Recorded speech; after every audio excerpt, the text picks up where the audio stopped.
তালছাড়ি সৈকতের স্নিগ্ধ সৌন্দর্যের আড়ালেই লুকিয়ে আছে এক ভয়ঙ্কর মারণ ফাঁদ।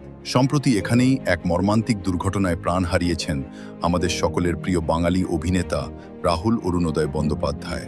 দূর থেকে শান্ত বালুচর মনে হলেও ভৌগোলিক ভাষায় এই সৈকতটি আসলে একটি টাইডাল ফ্ল্যাট। কেন এখানে পা রাখা এত বিপজ্জনক জানেন?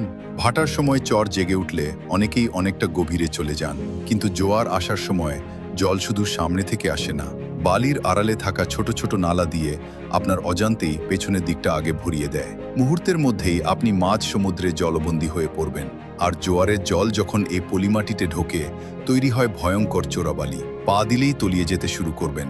বিপদে পড়লে আতঙ্কে হাত পা ছুড়বেন না, এতে শরীর আরও দ্রুত মাটির নিচে চলে যায়। সমুদ্রে নামার আগে স্থানীয়দের কথা ও জোয়ার ভাটার সময় অবশ্যই মেনে চলুন। একটি শেয়ার হয়তো বাঁচিয়ে দিতে পারে কারো প্রাণ। সচেতনতা ছড়াতে ভিডিওটি শেয়ার করুন। আর এমন আরও অজানা তথ্য জানতে